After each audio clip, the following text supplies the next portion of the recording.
Welcome to the MadTrio podcast. This week we have the California Pariah, Jonathan Charney, James the Fat Man Stevens, and the man who promised his girlfriend that you can take medicine for it, Ryan Preston. Took you a second there, didn't it? You need to come up with a different one of those every week now. That's that what I'm was thinking funny. too. I'll try. I can't promise anything. I'm a little punchy today. You could recycle them after a year. That's asking a little much, honestly, especially of me. It really depends if I'm punchy or not. Today's been a long day. Anybody got anything before I go? So, I came across something interesting. I kind of texted Ryan about this. So, you watch Ken Burns stuff, right? Yeah, I want to watch the Vietnam one. That's the one I want to bring up. The Vietnam one, I think, is fantastically done by him.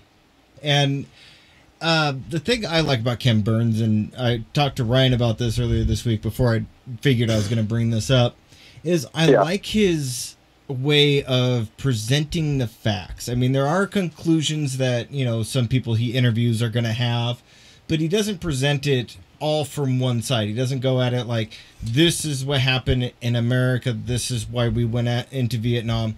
He gives it the backstory of how Vietnam got into the trouble they did. And this one actually has the Viet Cong people. Okay, because I has the Viet Cong on there, the North Viet Cong, and even the ones in South that were the infiltrators and things like that came in for the Tet, and the if you guys don't know anything Tet about Offensive. Yeah, I was gonna say the Tet Offensive. If you guys don't know about that, you're an idiot. Watch Full Metal Jacket. Yeah, there you That'll go. catch you up to speed. Mickey. Anyway, but yeah, I was kind of thinking that a few times. But I knew quite a bit about, the history of Vietnam and why, how it got into the position it was before we entered in to try to save France's face out of it. But there was quite a bit I didn't know first is, Ho Chi Minh, I guess, sent multiple letters to the president that never even got there. I'm sorry, every time somebody mentions Ho Chi Minh, I remember Good Morning Vietnam and Robin Williams. Well, it ruins the interesting thing is they talked about Ho Chi Minh quite a lot in like the first 4 episodes, and each one of these is like close to 2 hours long. There is one that's over 2 hours. What was the letters they were sending? Hey, stop? No, it was basically saying he sent it to them. He sent it to the president saying, hey, this is where we're at. We are trying to establish our own country outside of French rule. So it never got to the president? Never got shown to the president. So he did more than one. Yeah, they actually had the documents, and they actually showed the documents on it because they were finally released. So the Pentagon never gave it to the president? Nope. Why? They didn't even say why. There was no why answer that was presented in this documentary. So who was president at the time? Was it Nixon? I'm trying to remember. No, it was way before Nixon. It was it wasn't. Oh God, I'm drawing a blank. LBJ. It was before LBJ. It was right before LBJ. It was. See, that's weird. Roosevelt. Was it Kennedy? Kennedy was. That was after.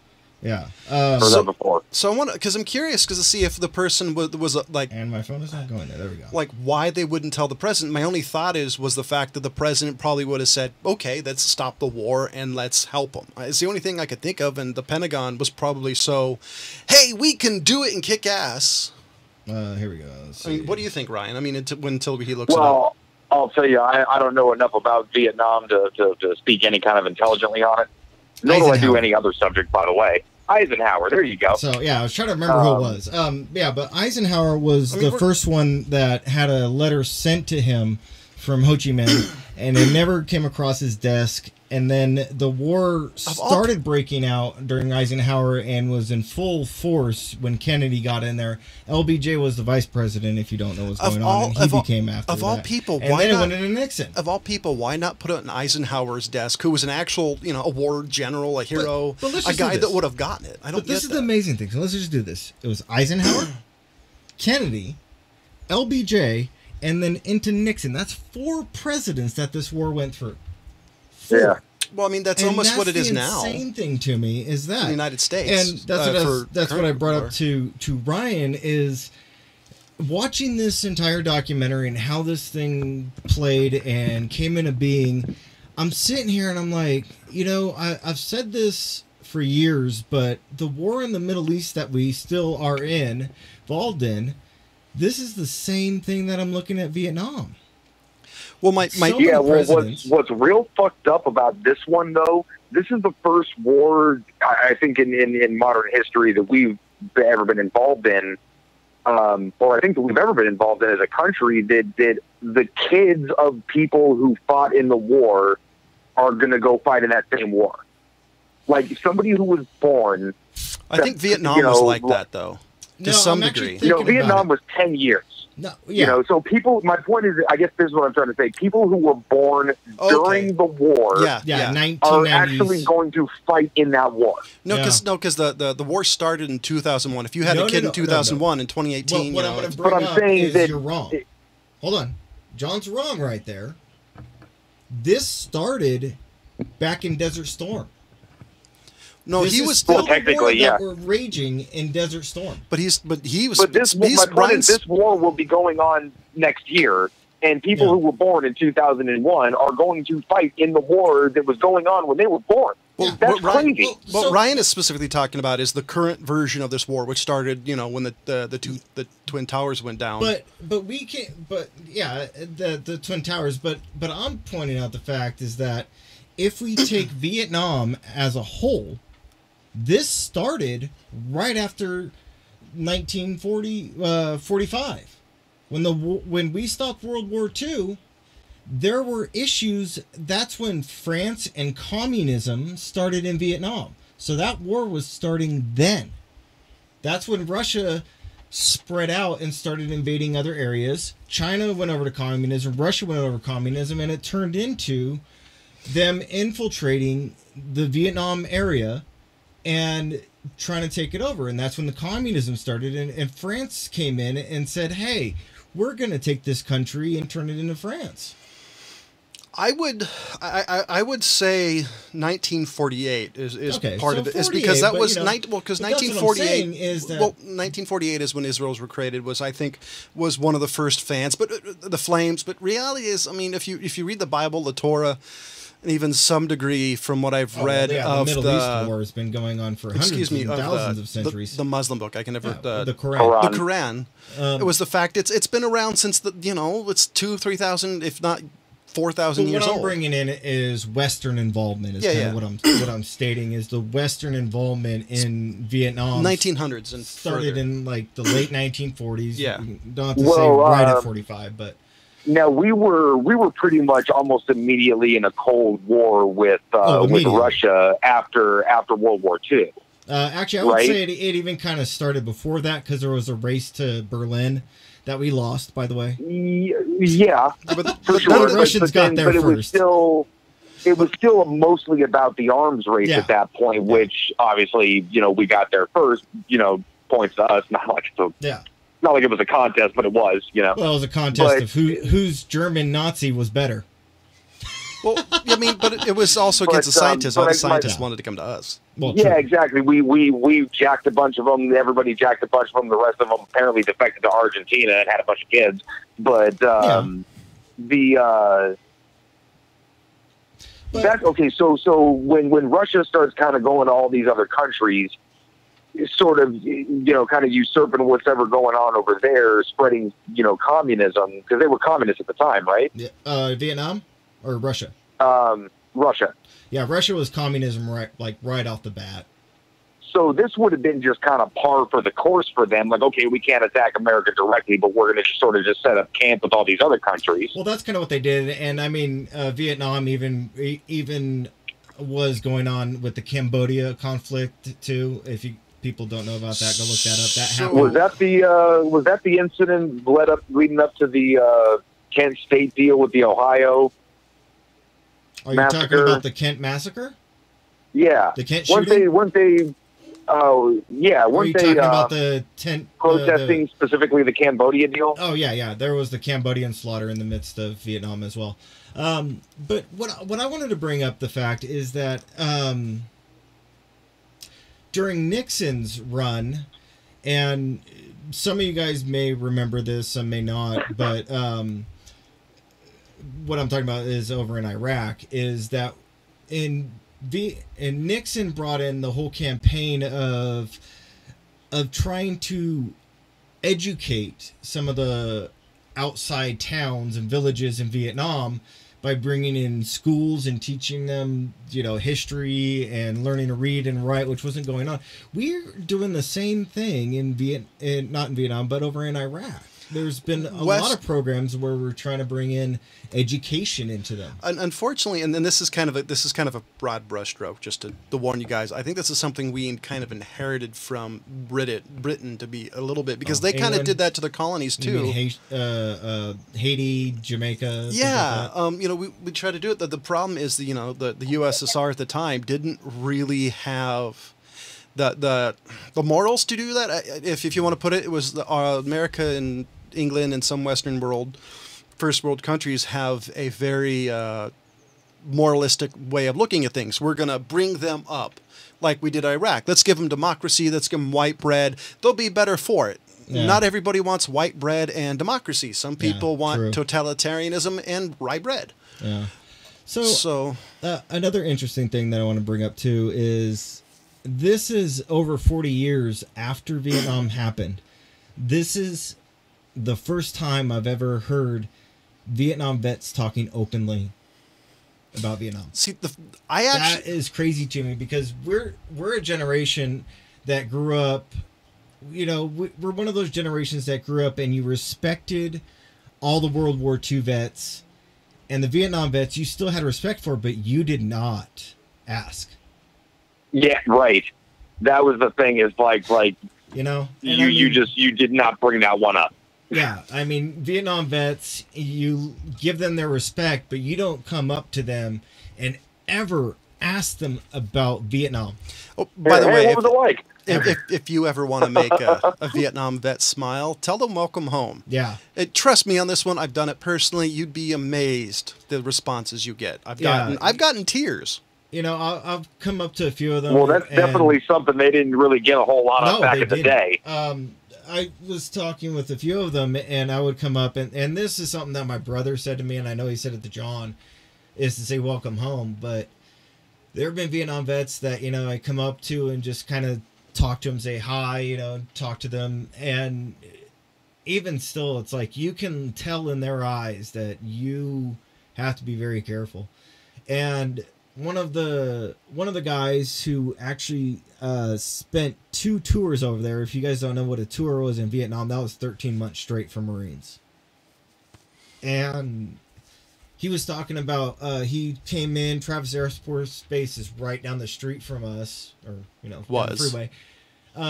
But he was talking about coming into Travis Air Force Base, and I mean the car was getting assaulted and peppered and. Well, I mean, crazy stuff. I mean, back when they came home, instead of getting a hero's welcome, or they got spit on. Like nowadays, I wouldn't say the vets get a hero's welcome. I kind of think that the day of the hero's welcome is gone. I mean, World War II, you got a ticker tape parade, but imagine when you come back, excuse me, from Vietnam. You've got Jane Fonda. You got people spitting on you. You're not welcome home. Matter of fact, you're actually called a baby killer. You're called a murderer, and these are the people you fought to, at least in theory, protect. You went there either by the force of a gun or voluntarily to save democracy and Wonder Bread. Instead, you got shit on. So a lot of these vets, Canada. a lot of these vets, I know that personally. Well, where they're proud to be an American, they're kind of like, well, whatever, fuck it, which is amazing to me. And I've said this before, probably even on this show, but World War II, everyone was real clear on who the bad guy was. You know what I mean? Yeah. With the North Vietnamese and the South Vietnamese and Cambodia and Russia and all these moving parts, it was real hard for the American public to understand what was going on or why things might be going the way they are. But instead of taking it out on the government, they took it out on the troops and shit. I think there's another major difference, and it was like this in England specifically, and it wasn't like this in the United States in World War II. We as civilians would have been personally affected. In England, for example, there was incredible meat rationing, well, up to the point you could buy offal, which is liver and stuff like that. You can get a bunch of it, as much as you wanted, or you can get like 2 slices of bacon for like the week. So World War II really affected civilians. You could only get gas on certain days. You could only do certain Right, things. right. You couldn't buy. Yeah, all the kids are out there collecting scrap metal and shit, you know? Exactly. Ladies couldn't buy stockings because it was needed for parachutes. Yeah. So the difference was the fact that we as a country had to be behind it because it was costing us so much to do it. Vietnam, because of how high the level of society, the rich we became, how rich we were, we didn't really need to do it. Matter of fact, look at this. Look at from 2001 to now.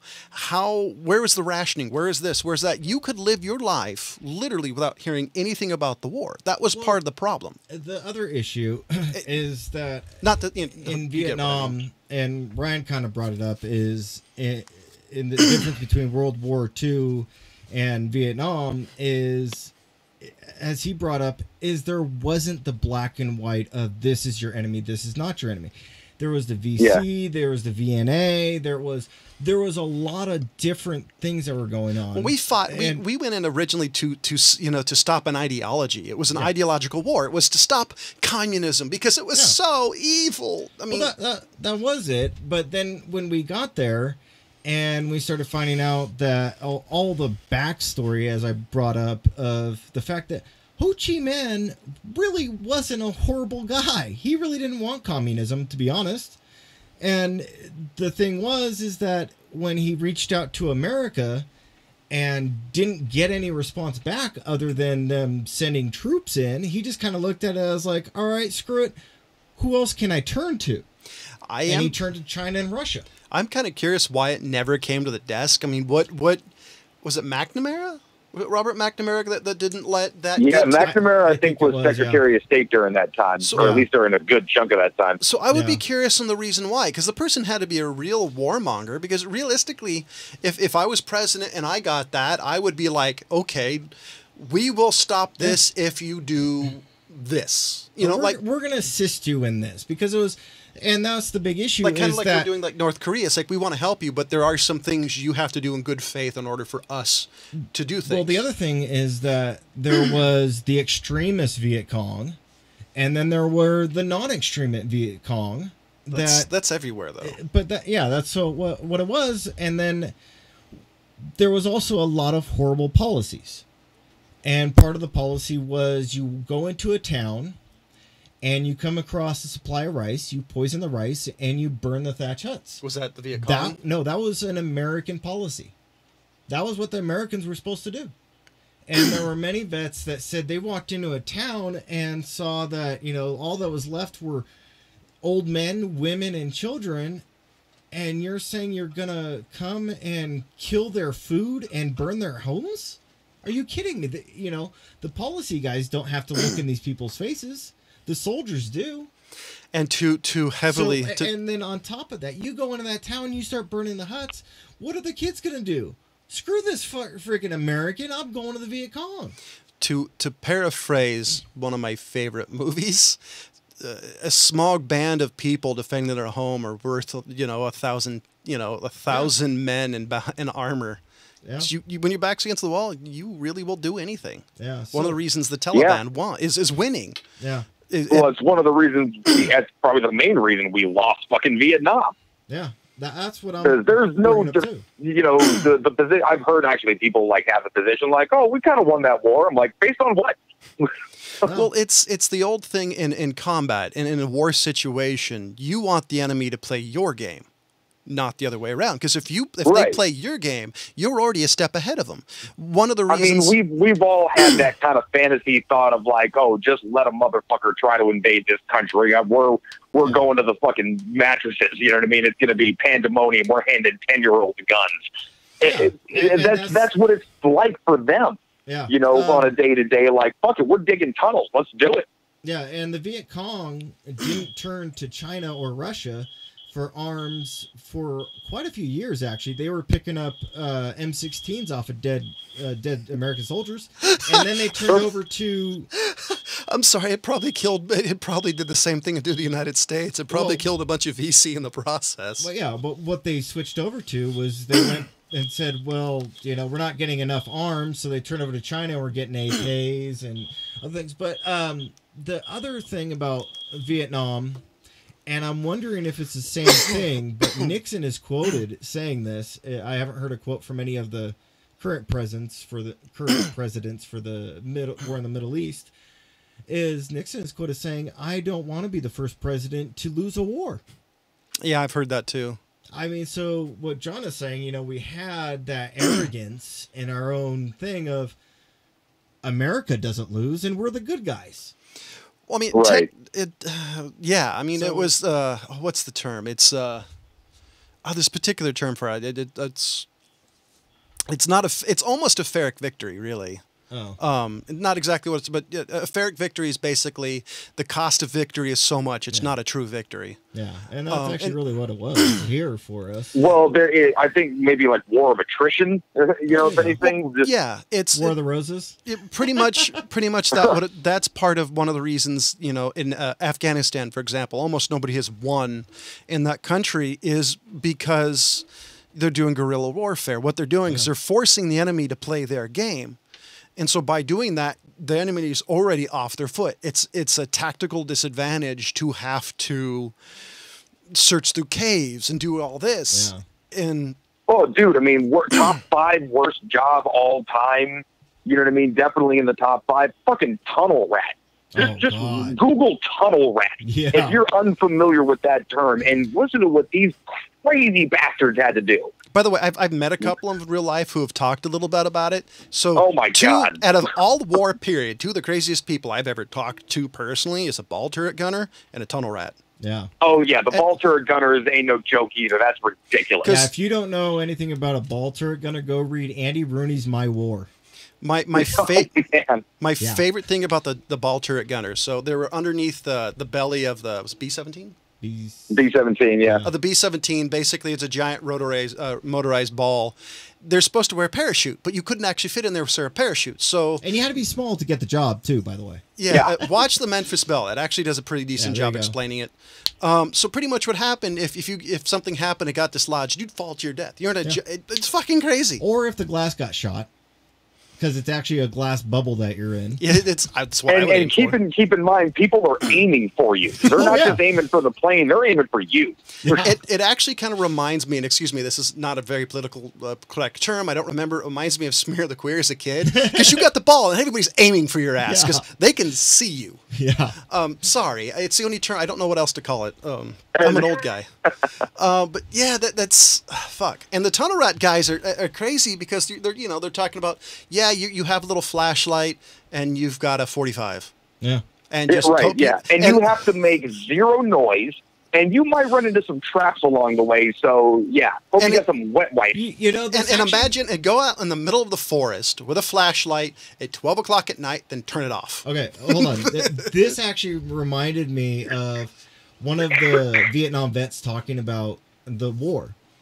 And there was another job that reminds me just of what he's talking about. And what the job was is you and a buddy go out into the middle of the jungle as close to the Viet Cong line as you can. And the problem with the Viet Cong line is that they were hidden and you have no idea where they are. And you're up there with a radio listening for Viet Cong squelches on the radio. And so what you're supposed to do is every few hours, you have to radio back to your camp. So you're way out there in the middle of nowhere with a radio. Die. There's no way I could keep that quiet. And if they don't hear back from you within a certain hours, I think it's like 2 to 4 hours, they start squelching your radio. So you're sitting out in the middle of the fucking jungle where it's dead silent, holding a radio that you know is going to go off. Hopefully it's unquiet. And he's talking about that he's sitting out in the dark in the middle of the night, and he's so close to the Viet Cong line that you can hear them whispering to each other, holding a fucking radio that's going to squelch. And he said that he still doesn't sleep without a nightlight. I believe it. And his kids were like, and he said that he was talking to his kids, and they're like, "But Daddy sleeps with the nightlight." How do you tell your kids that you sleep with a nightlight because you're fucking shit paranoid of the dark? So look up a story I recommend reading is Carlos Hathcock, yeah. 99 confirmed kills. 99 confirmed kills, the story of Long Train. And there's a story he talks about. There's a VC general. And there's a giant open field, and he's sniper crawling. Basically, it's moving like inches. It's on your belly, and you're basically acting like a worm. So he's talked about like laying on top of an ant hill, and the entire hill is attacking him, and having the VC guys walk on like literally over him. And this giant open field. So he does this, kills the guy, and beats feet. Read that. It's the closest I could tell you that it would probably be like. Oh yeah. Because he couldn't move. Because if he stood up, made any noise, his ass was grass. So that's crazy. Yeah, but to me, like, I can imagine sitting out in the dark like that close to them. But I mean, like literally, like he was saying that there's like a very few people, survive sitting out there doing that. But I mean, just that's like the short end of the stick to draw that duty. So do you think in the base they call it snipe hunting? I don't know if they used that term at that time, but I mean, yeah, it's like come on, you'll find it. Go find the imaginary creature. But I mean, shit, like sitting out there and you're hearing the Viet Cong talking to each other, and you're holding this fucking radio that you can't turn off because it's part of your job. So in other news, we've been talking about the Reset, the Roseanne show last couple of weeks. Yeah, I heard she did something. I didn't look it up. So pretty much what's happening is it's been confirmed. They've actually trying to restart the show based on the Sarah Gilbert's character. Apparently, Roseanne, who actually owns some of the rights to the original Roseanne show, has actually waived the fiduciary rights. Basically, she would be owed money if they actually did the show because of the rights she owes. So the most interesting thing for me is last year it was the number one confirmed, like the top show. I think there was only 13 episodes. So it'll be interesting to see what happens if the new show based on Darlene, Sarah Gilbert's character, if it actually goes anywhere. I don't know. I didn't watch the continuation of the show. Did you, Ryan? I didn't. I want to watch to see how they deal with no Roseanne. Do they kill her off? Do they say she's visiting her aunt? Oh, they should say that she had a heart attack and she's in the hospital like they did with Dan for the last season. Yeah, or I don't know, but I'm wondering. They're going to do, honestly, they're probably going to do, maybe they'll do what they did with Suzanne Summers' character in Three's Company. Well, my thing is that visiting her aunt. If they're going to have. Or something like that. Roseanne going without Roseanne, I hope they still have John Goodman. Oh no, everybody's supposed to be there except I'm Roseanne. That maybe like what Ryan said is they just say, all right, fine, Roseanne died. I think that's the open up at like a wake or something and don't even like have a closed casket. I think she got dragged down by a semi truck down the road and scraped her up till nothing. Nah, see, I think what they're going to do, Roseanne dies, but I think what they're going to do, they're going to start out on a very somber tone, because basically you're restarting the show. Basically now Dan is a single, is basically a widower. Yeah. So now you've got the trials of him after being married, insert time here, he doesn't have a wife. And so I think if done right, I think it's going to be a great show for Middle America. Well, it's going to be narratively speaking, it's not the worst idea because people have respectfully killed off characters in shows for years and years and years. There's a shitty way to do it, and there's a cool way to do it. But they rarely kill off the title character.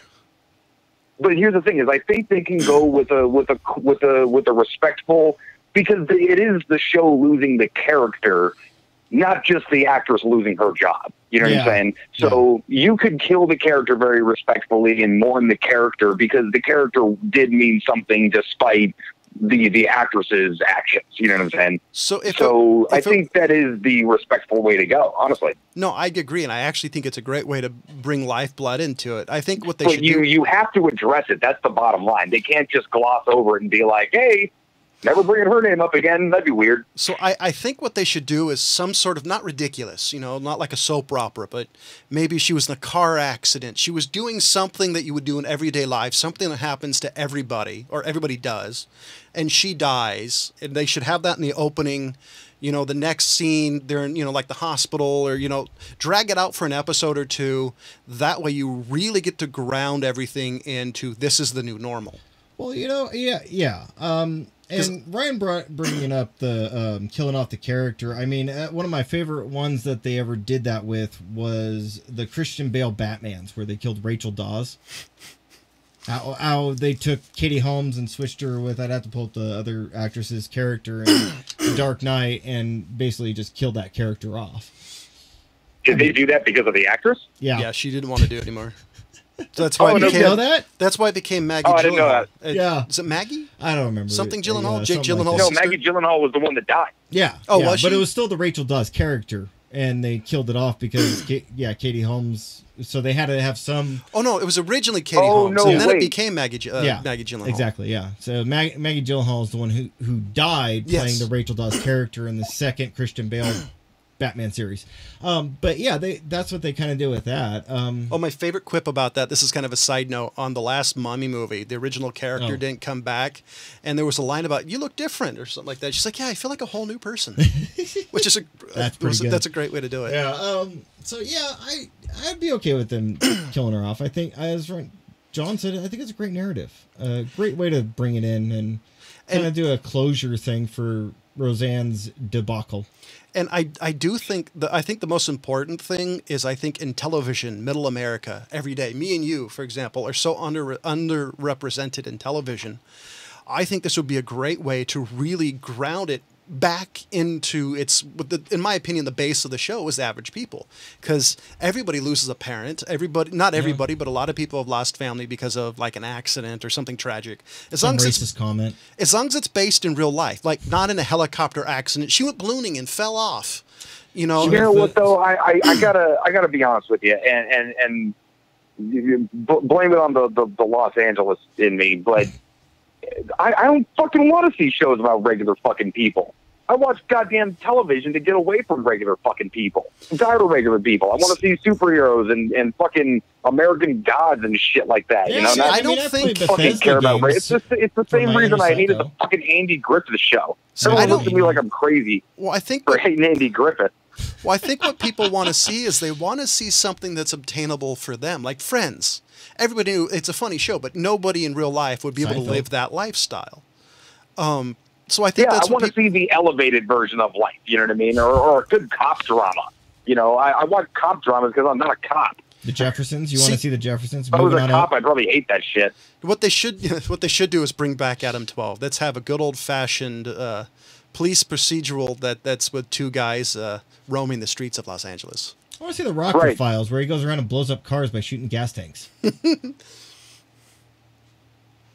Or the A-Team. Oh, they're going to get They should do that and have Jennifer Gardner. I want to go into a town with an M16 and just shoot off like 50 magazines and just have everybody shit themselves but not die. How about that? So I don't get prosecuted. So what do you think? They bring back the Rockford Files and have Jennifer Gardner play the main character? Why not? Garner. Yeah, whatever. Close enough. Whatever. Did she play Maverick yet? I'm just waiting for that. They're going to reboot every major TV series and movies, and it's going to be all women. Charlie's Angels. So, which means they rebooted that. Which means they're gonna reboot like Petticoat Junction, but the guys are going to play all the female characters and vice versa. Shaft, or did they do that already? A female Shaft got actually pretty badass, depending on how they do it. Yeah, I'd go for the chick that was in Serenity. I'd like to see her play the Shaft. But isn't that just like a black version of? Isn't like Tomb Raider just a black version of black version of Shaft? You know, you have like a kick-ass main female character. Tomb Raider is basically the female version of Indiana Jones. I mean, did you not put that together yet? I mean, it's a glass ceiling thing. Yeah, that's exactly what it is. No, I'm just saying the way the character acts. You know, Shaft was a badass. The new Tomb Raider chick's a badass. You know, it's the same. I haven't seen the new Tomb Raider, so I don't really know. I actually got to see it a couple of weeks ago. Have you seen it, Ryan? Yeah, I saw it. I saw it. It's respectful. It was all right. It was a fun movie. You know what I mean? It's kind of that average sort of reluctant hero type of flick. But it's I like the direction they're going. I mean, I tried to Amber, my girlfriend, was misremembering how bad the original Angelina Jolie one was. A lot of so people I told her that I would I told her I'd suffer through as much of it as I could just to prove a point. Okay, I think I got wait. about 5.5 minutes in. Wait. Hold on. Let's back it up for a second. Wait, she misremembered how bad the Angelina Jolie ones were. I mean, did she think those were good? She was thinking they were better than they were. I don't think she thought they were good. I think she remembered them it's fun. More fondly than she should have, or at least than I felt that she should have. No, that makes sense, because over time, most people, unless you're us, generally think, hey, this movie was fun, until they watch it and they go, oh. Well, now I have a real big question for her. What does she think of the Nick Cage National Treasure and Da Vinci Code movies? I mean, does she remember them fondly? I mean, because that's like the same thing. I put those on the same par of the Angelina Jolie Tomb Raiders. No. Those are absolutely not. Yeah, I agree with Ryan. Wait, you think the Angelina Jolie Tomb Raiders are better? No, they're worse. The Nick Cage movies are a lot better. I can watch the National Treasure movies just for a fucking goof. You know what I mean? I have something kind of brainless. I'll watch some little adventure movie. I like that kind of shit, you know? I can't get 5 minutes into Tomb Raider without literally wanting to just break TVs. Or be stoned off your ass and hot and drink. You guys are nicer than me because I feel the same way watching the National Treasures. So I will say the new Tomb Raider. But the National Treasure, that's like kind of your average that type of movie. The Angelina Jolie Tomb Raider went just completely off the deep end in 2 minutes. So I would say the new Tomb Raider's a couple of things. The one thing I didn't like about it is the video game. The newer release video game, the character was more vulnerable. I don't think they had the time to develop it, and I don't think they had the time to develop it in this new one. But I like the fact you had some vulnerability in there, which I think every character has, not just a female character. You get to see her grow in strength, but still not be sure of herself. So I actually really liked it. I mean, the Real Fix review scale, I'd give it a 3 out of 5, just because I was impressed. But on the other hand, they went a little bit. Yes, that's they went a little bit sort of overboard in the beginning when they were kind of going like, "Hey, listen, this is the reason that she's going to be good at this shit in the future is because she does a little MMA and she does some parkour, just for shits and giggles." That was the part I thought was ridiculous. I did like setting up her skill set for the future. Like, I wonder if this is going to pay off later. I did like the fact she got her ass handed to her, though. That was the part at least I appreciated. And instead of her being on Instagib, she got her ass handed to her. I can do this. I can do this. And then she gets, somebody hits the button unless she lands on her ass. See, I would enjoy that, but like you said, what you guys were mentioning is the backstory part of the movie would have annoyed me. Honestly, there wasn't much backstory. Well, I mean, like there wasn't really. Establishing skill set thing. I mean, even if it's like a few minutes, I'd kind of be like, eh. It was honestly less. It was honestly less than that. So pretty much what it was, it showed her some flashback. So what? No, it was Dominic West from The Wire in it though, so that was cool. Yeah. So pretty much. And Walton Goggins, that's awesome. Nice. Right. So pretty much what it was is she was fighting, and then she was a bike messenger. Shows some of the skills she's learned while doing bike messaging, like endurance and shit like that. Yeah, and that's really it. And then it went really quick to, you need to sign this so you can get all your money.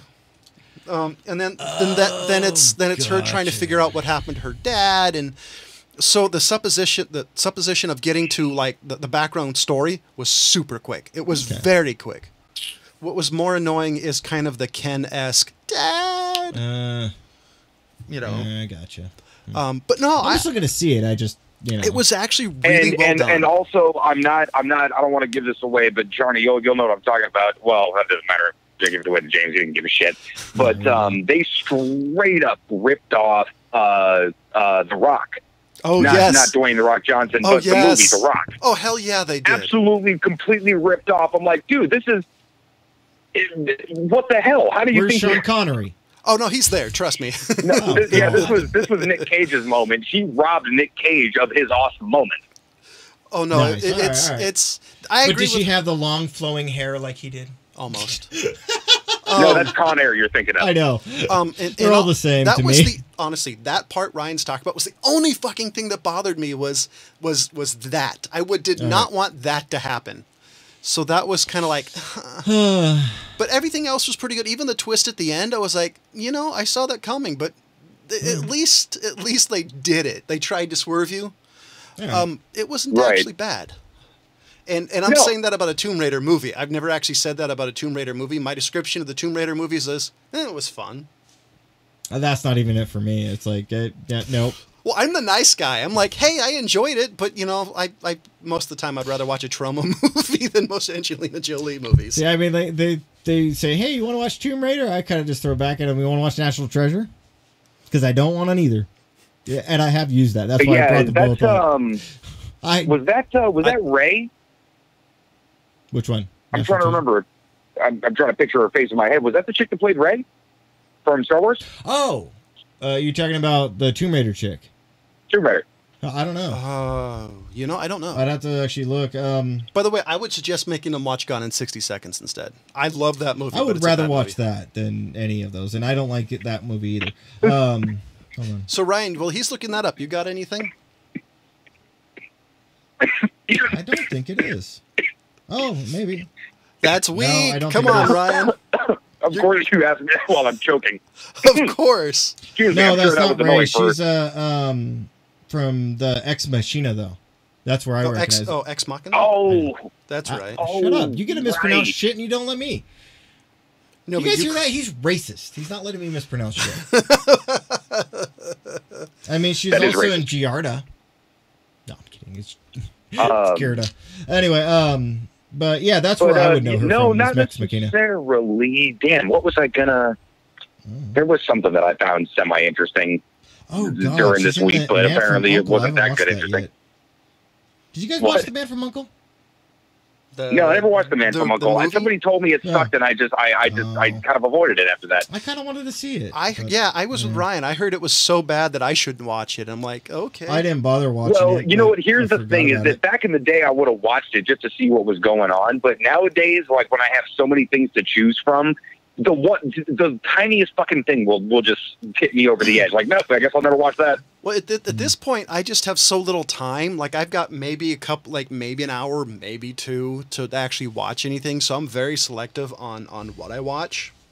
Yeah, and I just never got around to watching The Man from Uncle. It was on my list, but maybe not now. I probably will still end up watching it though. So I do have. I'm, I'm one of those people. What was it, I'm Ryan? finishing the book right now for American God. That's been amazing. That's a damn good book. I recommend actually the show and the book. How many Is the pages book is it? online? Or Or I'd did have to you look it actually up. buy What's a that? hard copy? No, I didn't buy hard copy. I got it online. Okay, cool. But it's really. I love the guy's writing style. Neil Gaiman has an amazing writing style. That's Oh, this is it's a Neil Gaiman novel? Right? Yeah. He's Whoa. mostly a novelist. You know what I mean? I knew him from I didn't know Sandman a little bit, although I never finished the Sandman series. I need to get back to that. But I knew it because of the show. You know, the show American Gods, and then I saw it pop up online. I'm like, oh, I got to get this shit. Yeah, I still love American Gods. But the show and the book are very, very different, but I believe are equally telling an interesting story. You know, there's some parts in the book that I'm hoping they're going to get to season 2, which is I just found out is in production. Yeah. So anybody I know. who saw that who's looking forward to seeing it again soon.